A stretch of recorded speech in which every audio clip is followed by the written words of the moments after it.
माझं वागणं असं आहे की एकतर ते पटेल किंवा ते पटणार नाही, एकतर ते रुचेल किंवा ते रुचणार नाही. जे काही असेल, जे काही तुमचं म्हणणं असेल, कागद घ्यायचा, त्यावर लिहायचं, नंतर त्याचं विमान करून नोडवायचं, मला नाही ते कळवायचं. कपडे मेल्या आई. हा, आणि जाता जाता एक सांगतो, जगात काही घडलं तरी हे ध्यानात ठेवायचं. काय?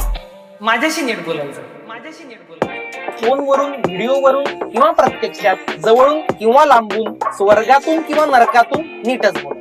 माझ्याशी नीट, माझ्याशी नीट बोल. माझ्याशी नीट बोलायचं बोललेलो की आता ऍड करतो, माझ्याशी नीट वागायचं सुद्धा. Hello, is this Elon? Elon? Elon? Elon? Elon?